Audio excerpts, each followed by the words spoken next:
bien, vamos a abrir a preguntas y respuestas, nos quedan 15 minutos. Araceli Andanday, de Canal 11, y Carlos Guzmán, de ABA Noticias Veracruz. Daniela Pastrana, pie de página. Gracias, doctor. Buenas noches. Preguntarle si México está colaborando con Estados Unidos para conseguir una vacuna y preguntarle si es posible el semáforo que sea quincenal. Muchas gracias. Gracias, Araceli. No hay una colaboración específica país con país. En este caso, el tema de las vacunas se ha abordado a nivel global. Por cierto, a partir de, entre otros elementos, de la propuesta que hizo México, el gobierno de México, en la Organización de las Naciones Unidas. Otra de las actividades que tuvimos hoy fue una reunión con el señor presidente en la que tuvimos el gusto de recibir a nuestro colega, exsecretario de Salud, amigo y embajador en las Naciones Unidas, el doctor Juan Ramón de la Fuente Ramírez. Y comentaba él sobre el impacto positivo que tuvo en el sistema de Naciones Unidas, precisamente esta resolución. Recordarán que se tomó por mayoría, una amplia mayoría, una propuesta del Gobierno de México de que la Organización de las Naciones Unidas, y en el tema de salud también a través de la Organización Mundial de la Salud,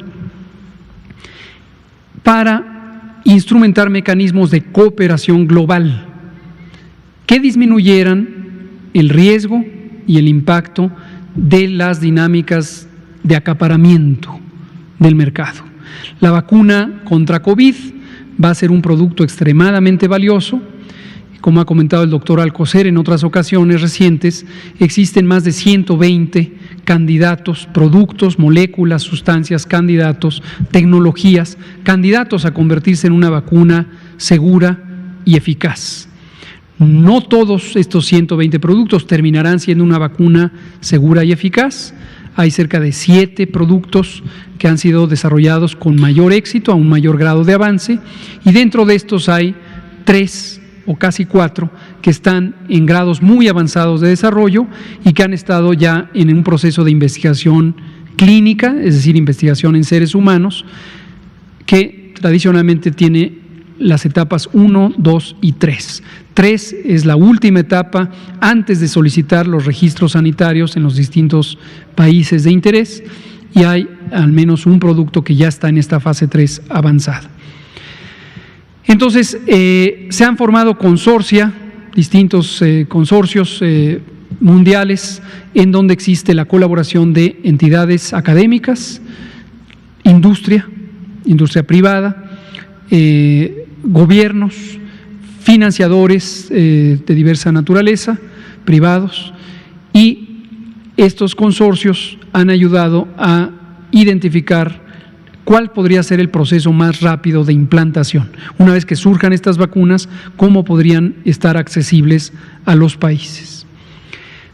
En ese sentido, la Organización Mundial de la Salud, otra de las actividades que tuvimos el día de hoy fue una reunión con el señor Cristian Morales Furiman, representante en México de la Organización Mundial de la Salud y la Organización Panamericana de la Salud, y comentábamos precisamente de la invitación que hizo la Organización Mundial de la Salud y la doctora Carissa Etienne, directora de la Organización Panamericana de la Salud, para los países de la región de América, a una reunión que tendremos el próximo jueves, en donde se comentará sobre los mecanismos de acceso oportuno a las vacunas. Y en su momento, los países, desde luego, la vacuna tendrá cierto costo, pero se está buscando que haya consolidación de las demandas a través de algunas filantropías que permitan tener unas compras consolidadas, y aquellos países que pudieran estar interesados podrían acceder a eso. Uno de los mecanismos de compra consolidada sumamente importante es el Fondo Rotatorio de Vacunas de la Organización Mundial de la Salud.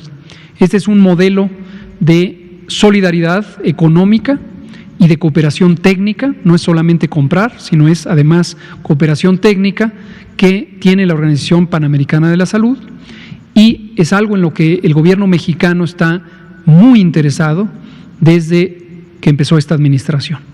Estar adheridos al fondo rotatorio, y a través del fondo rotatorio es como la Organización Panamericana de la Salud va a canalizar la oportunidad de adquirir la vacuna de COVID. Semáforo. Respecto al semáforo, vamos a hacer algunas puntualizaciones.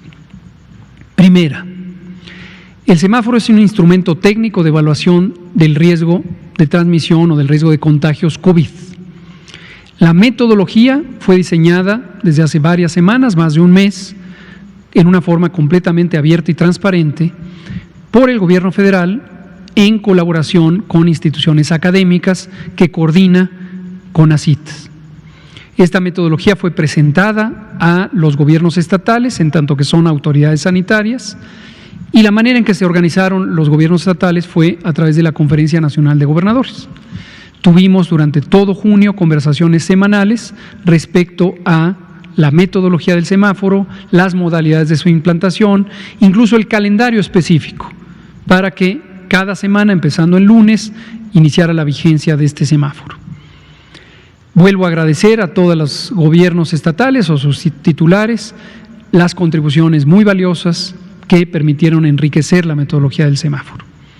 El viernes más reciente decidimos que el semáforo no se actualizaría, y esto, desafortunadamente, como ha ocurrido en otras ocasiones, fue mal interpretado por algunos medios de comunicación, incluso caricaturistas, que pusieron que habíamos tirado a la basura el semáforo. No está tirado a la basura, el semáforo sigue vigente, es una disposición que se publicó en el Diario Oficial de la Federación y sigue vigente hasta que no sea revocado. ¿Que nos peleamos con los estados? Falso, no se peleó nadie con los estados. ¿Que estamos pasándole la responsabilidad a los estados? Falso, esa es una responsabilidad y una atribución del gobierno federal, en tanto la autoridad sanitaria es la Secretaría de Salud para el conjunto del país, como lo establece el artículo 4 de la Ley General de Salud. ¿Sigue vigente el semáforo? No es cierto que estamos sin brújula, que estamos a la deriva, que no sabemos a dónde vamos. Sigue vigente el semáforo más recientemente presentado aquí. Sigue vigente. Lo que se detuvo fue la actualización. Y la motivación tuvo que ver, como lo dije abiertamente el viernes pasado, con que identificamos inconsistencias en la información que proveen algunos estados. Hubo reacciones, hubo sentimiento de culpa, ya me están criticando, nadie se debe ofender, este es un espacio técnico y lo que decimos lo decimos con evidencia. Sabemos exactamente cuáles y cuántos estados no actualizaron información muy importante, en especial la ocupación hospitalaria. Entonces se paró la actualización. Ahora, nuestra respetadísima secretaria de Gobernación, la ministra Olga Sánchez Cordero, comentó ayer que además en estas conversaciones con la Conferencia Nacional de Gobernadores hubo propuestas de que fuera quincenal. Eso también ya lo habíamos comentado aquí. El gobernador Omar Fayad de Hidalgo propuso que lo actualizáramos cada 15 días. Se sumó a esa perspectiva la jefa de gobierno de la Ciudad de México y no me acuerdo quién otro también dijo lo mismo. Nos pareció una muy buena idea porque si el semáforo requiere para su implantación algunos días de adaptación en los comercios, en la actividad pública, en las empresas, si lo cambiáramos cada semana, de acuerdo a la información que se produce y su análisis, podría ser muy desgastante el tratar de ir adaptándose a un ritmo tan rápido. Nos pareció una buena idea, no quedó como un acuerdo, pero nos parece que se sincroniza con lo que ocurrió esta semana. Y dado que a todo mundo nos pareció adecuado, pues qué bien. Entonces sigue vigente el semáforo recientemente publicado. Este jueves, termino con esto, vamos a tener una nueva conversación, como la tenemos todas las semanas, convocada por la ministra Sánchez Cordero, y vamos a revisar este semáforo.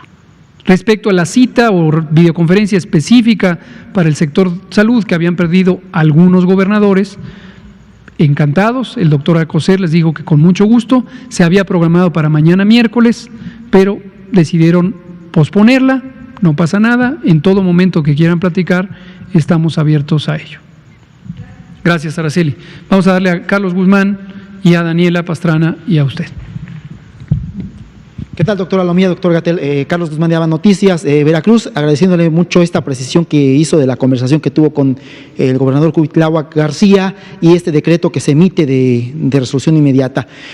Preguntas rápidas, esta parte del semáforo creo que es muy importante, entonces, en dado caso de la conversación que se tenga el jueves, el viernes podría darse una nueva actualización del semáforo ya para cada 15 días.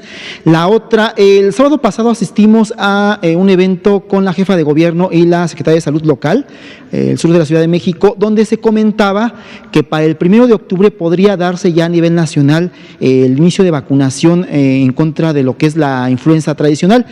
No sé si ustedes tengan también el mismo dato, si nos puede compartir. Y la tercera, hace rato, después de la presentación de estos respiradores con tecnología 100% mexicana, platicamos afuera de Palacio Nacional con la doctora Bulia.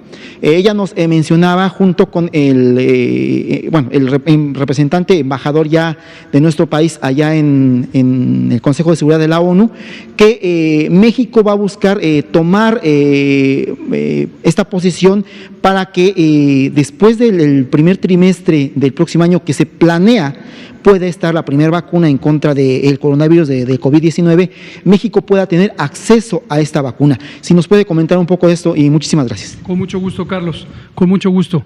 Sobre el semáforo, sí, nosotros producimos el semáforo todas las semanas, es decir, independientemente de que entre en operación semanal o quincenalmente, como lo acabo de comentar, nosotros lo producimos todas las semanas, porque es para nosotros mismos un instrumento de monitoreo del riesgo. Que lo hemos dicho también, el semáforo no se trata de negociarlo con los estados, no está sujeto a negociación, el semáforo es un instrumento técnico. Nosotros le decimos a los gobiernos estatales, esto es lo que identifico en tu entidad, y se los dimos a los 32. En no pocas ocasiones, los gobiernos estatales nos dicen, pero resulta que ya abrí 3 hospitales más, tómamelos en cuenta. Y este ha sido, de hecho, el elemento principal que ha llevado a ajustes. Entonces, lo que decimos es, verifiquemos que está en el sistema único, oficial, también establecido en el Diario Oficial de la Federación, para que me reportes tu ocupación hospitalaria. No está, no te lo puedo tomar en cuenta. Actualizas tu información, con mucho gusto te lo tomo en cuenta, y la calificación que sale es la que sale del método. No es de que súbele, bájale, no hay negociación alguna. Es un instrumento técnico. Pero efectivamente, en la conversación podemos descubrir que hay algo que no ha sido considerado y con muchísimo gusto lo incorporamos. Respecto al acceso a vacuna COVID, justo es lo que comentaba, hoy vino el doctor de la Fuente y estuvimos identificando esta ruta crítica para el acceso temprano a las vacunas. El jueves próximo tenemos esta conversación convocada por la Organización Panamericana de la Salud y ese es el mecanismo, el instrumento principal por el que vamos a estar buscando el acceso temprano a las vacunas. ¿Otra? La doctora Sheinbaum mencionó efectivamente que es deseable que el 1 de octubre tengamos ya el inicio de la vacunación contra influenza. Todos lo quisiéramos, pero no depende de quererlo, depende de que la vacuna esté. El ciclo de producción de la vacuna contra influenza, esta es vacuna contra influenza, no vacuna contra COVID, que todavía no existe. La vacuna contra la influenza se empieza a producir en el verano temprano, en el final de la primavera, a nivel mundial, porque las cepas de referencia de la vacuna se estipulan durante febrero en una sesión específica de la Organización Mundial de la Salud. Se empieza a fabricar en mayo, junio, julio, generalmente al final de julio o principios de agosto, la vacuna está lista, pasa por los procesos de verificación sanitaria locales del productor y se va a los países. En este momento tenemos el planteamiento de que la empresa a la que le compra el Gobierno de México, hay una sola compra, no es que le compre la Ciudad de México y nosotros tengamos otra, ni otros datos. Toda la vacuna que se compra para el país la compra el Gobierno federal. Son 32 millones de dosis y se le distribuye a cada estado de acuerdo a su necesidad. Y tenemos la oferta de que llegue el 1 de octubre, pero de ahí tiene que pasar a la verificación sanitaria. Y esto puede llevar hasta 20 días, a veces un poco más, y en cuanto esté liberada, se empieza a utilizar. Y la última. Esta parte justamente del acceso que nos decía el exrector de la UNAM de la Fuente, que está planeado en algún caso hipotético que sea en el primer semestre del próximo año, y de que México aproveche el asiento que tiene en la ONU para poder accesar de forma preferente a la vacuna. Como dije, que exista la vacuna es lo primero que se requiere, y el acceso preferente, estamos utilizando todos los mecanismos de la diplomacia necesarios para estar en los foros relevantes para el acceso a vacunas. Muchas gracias. Creo que nos queda tiempo para una última pregunta de Daniela Pastrana. Ya no nos da tiempo. Me dicen que son las 20 horas con 1 minuto. Dejamos a Daniela Pastrana para mañana y también a usted. Muchas gracias. Aquí termina la conferencia de prensa. Gracias. Quédate en casa.